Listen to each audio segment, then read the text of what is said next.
देखो, अभी सर्कल जो आपको दिया है यहाँ पे ये, इसके लिए आपको मेनली किसी भी चैप्टर में, चाहे आप काइनेमेटिक्स पढ़ोगे, है ना, मैकेनिक्स अभी पढ़ रहे हो, डायनेमिक्स पढ़ोगे, या whatever you learn in physics, you have to remember the 4 points, है ना, ये ए, बी, सी और,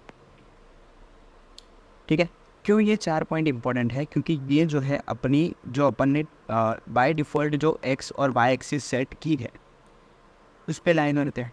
एक्चुअली ऐसा नहीं होता है, एक्स और वाई एक्सिस स्पेस में कहीं पे भी आप ड्रॉ कर सकते हो। जिधर भी आपको पार्टिकल यूँ जा रहा है तो आप अपनी एक्सिस ऐसे ड्रॉ कर सकते हो, इसको एक्स मान लिया, इसको वाई मान लिया। पार्टिकल इधर जा रहा है, तो अगर पार्टिकल इधर जा रहा है तो मैं क्यों ऐसे एक्स वाई एक्सिस बना के उसको कॉम्प्लिकेट करूँगा? मैं इधर एक्स बना दूंगा और इधर वाई बना दूंगा। लेकिन जो अपन ने बाय डिफ़ॉल्ट सेट की है, ये एक्स एक्सिस है और ये वाई एक्सिस है।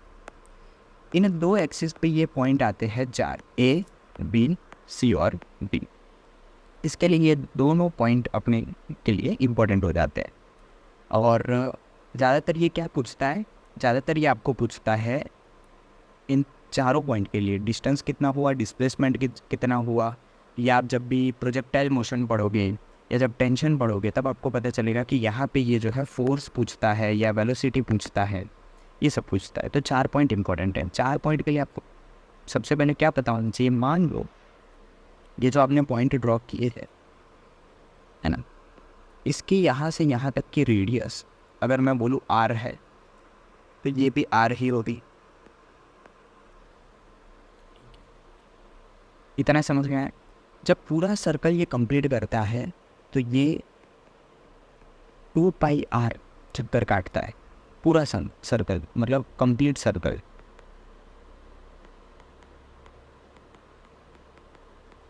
ठीक है, मतलब अगर इसमें कंप्लीट सर्कल किया है, यहाँ ए पॉइंट से चल के वो पार्टिकल वापस ए पॉइंट पे आ गया, तो वो कितना चला है? 2 पाई आर।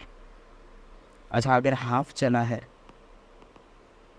तो इसका आधा यानी कि पाई आर, और हाफ भी नहीं चला है, 1/4 चला है, सिर्फ ए से बी तक गया है, मतलब इतना ही इसने कवर किया है,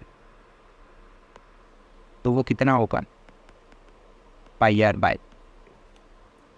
तो हर क्वाड्रेंट, हर 1/4 पार्ट के लिए, यानी कि यहाँ के लिए पाई आर बाई 2, फिर पाई आर बाई 2, फिर पाई आर बाई 2। तो मान लो कि ए से चल के कोई बी तक आया तो वो कितना चला होगा? 3 पाई आर बाई 2 चला होगा। तो ये तो देखो, डिस्टेंस जो है वो फाइंड करना एकदम ईजी है ना। डिस्टेंस में कोई दिक्कत वाली बात नहीं है। दिक्कत कहाँ आती है? डिस्प्लेसमेंट में आती है। क्या डिस्प्लेसमेंट में क्या दिक्कत आ रही है, देखते हैं। मान लो कि कोई पार्टिकल ए से बी तक जाता है, तो डिस्प्लेसमेंट क्या बोलते हैं अपन? इसको पहले फिल इन कर देते हैं।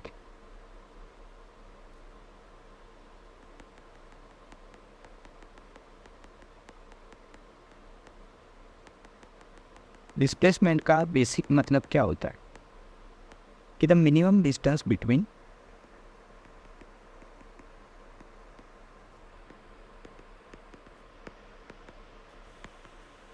Two points. ये 2 पॉइंट्स कौन से आते हैं? Final and initial point. मान लो कि कोई पार्टिकल ए से बी गया, तो इसके बीच का जो मिनिमम डिस्टेंस है वो तो ये वाला होगा, ठीक है। क्योंकि ये तो देखो, ये वाला डिस्टेंस तो बढ़ के आ रहा है, जो आप पाथ ले रहे हो, जो सर्कुलर पाथ पे वो चल रहा है, ये वाला जो पाथ है इधर से इधर जा रहा है, ये तो इससे बड़ा ही है। तो अपन क्या करते हैं? मिनिमम डिस्टेंस इसको मानते हैं, और ये है, मानते नहीं है, यही है एक्चुअली।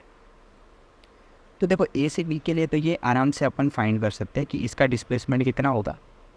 आर ये है, आर ये है, तो पाइथागोरस से आप फाइंड कर सकते हो आर से आर कितना चला होगा। अगर ये आर है, ये भी आर है, तो आर स्क्वायर ये हो गई, तो ये भी कितना आ जाएगा? आर नहीं आएगा भाई, ये कितना आएगा? आर बाई रूट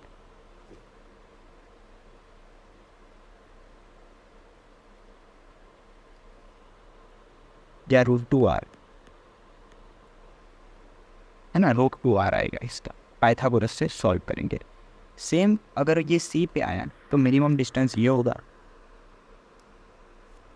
पाथ इसका ये होगा सर्कुलर पाथ, वो इसका डिस्टेंस होगा, लेकिन डिस्प्लेसमेंट के लिए जो मिनिमम डिस्टेंस है वो कितना होगा, ये वाला, तो वो कितना है 2r। तो ए से सी जब जाएगा तब इसका डिस्प्लेसमेंट कितना होगा 2r।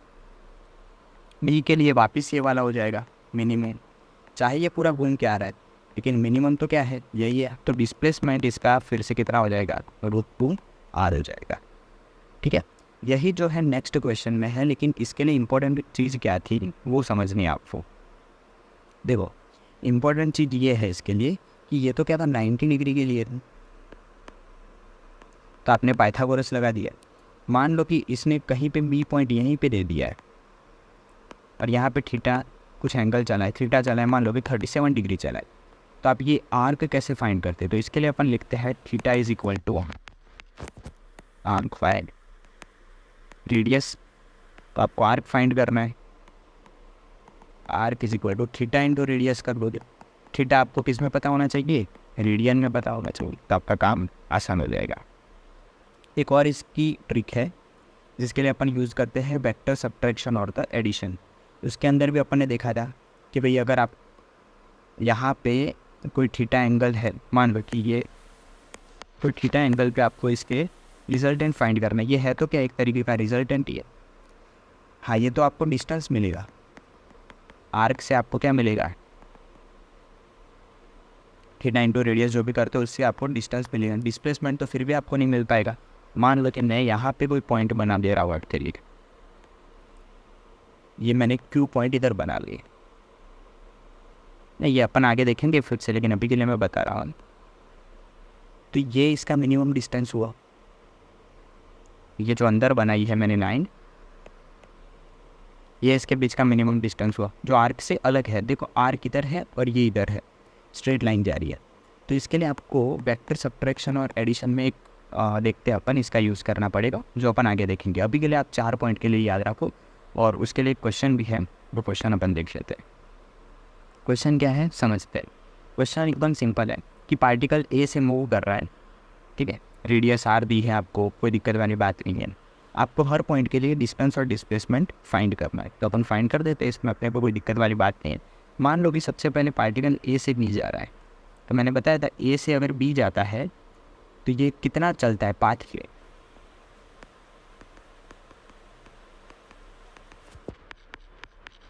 πr/2 चलता है। देखो ये इजी है, 9th 8th 9th की ये है, 6th में पढ़ लेते हैं बच्चे, ये वाला तो है ना, ये पेरीमीटर से फाइंड किया अपन ने कि πr/2 कैसे आ। और डिस्प्लेसमेंट के लिए मैंने आपको बताया था कि डिस्प्लेसमेंट ये मिनिमम डिस्टेंस होता है, उसके लिए क्या लगाया था अपने पाइथागोरस लगाया था। अभी तक के लिए अपन पाइथागोरस से ही करते हैं, तो इसके लिए अपन को ये कितना मिल गया था r√। मान लो ए से बी जाता है, सॉरी ए से सी जाता है, तो डिस्टेंस ये पूरी आर्क चल के गया होगा यहाँ से लेके यहाँ तक, है ना,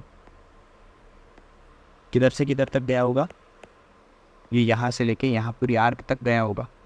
तो इसके लिए अपन ने क्या बोला था, ये कितना चला है πr चला है। और डिस्प्लेसमेंट की अगर कोई बात करे तो वो कितना होता है, ये 2 पॉइंट के बीच का मिनिमम डिस्टेंस यानी कि इतना है, और वो कितना है 2r, r ये और r ये। मान लो कि ए से सी तक गया, सॉरी ए से डी तक गया, तो डिस्टेंस कितना होगा अब 3πr/2 है ना, πr/2 ये, πr/2 ये और πr/2 ये, 3πr/2। और डिस्प्लेसमेंट को इक्वेशन पे तो वो कितना होगा, देखो डी तक आ गया है तो मिनिमम डिस्टेंस ये है, कौन सा मिनिमम डिस्टेंस ये, और ये कितना होता है, फिर से पाइथागोरस से इस ट्राइंगल को ले लोगे तो आपको मिल जाएगा कितना √2r यानी कि r2। और वापिस ए से होते हुए भैया वापस कहाँ पे आ गए, ए पर आ गए, तो मतलब पूरा चक्कर काट के आए। तो पूरा चक्कर काट के जब आते हैं तो डिस्टेंस कितना होता है 2πr, और डिस्प्लेसमेंट होता है वो कितना होगा h0। ठीक है, तो ये जो है आप तो बेसिक एक याद रखते हैं, 4 पॉइंट है, उसके लिए डिस्टेंस और डिस्प्लेसमेंट कभी कभी पूछ लेता है। इसको डिस्टेंस तो आप कैसे फाइंड कर सकते हो, डिस्टेंस के लिए याद रखो theta is equal to arc upon radius, है ना। और जो अपनी आर्क है वही अपना डिस्टेंस है, तो distance is equal to theta into radius. इससे फाइंड कर सकते हो। और डिस्प्लेसमेंट के लिए अपन अभी आगे नेक्स्ट जो क्वेश्चन देखते हैं उससे अपन फाइंड करेंगे कि डिस्प्लेसमेंट कैसे फाइंड करते हैं।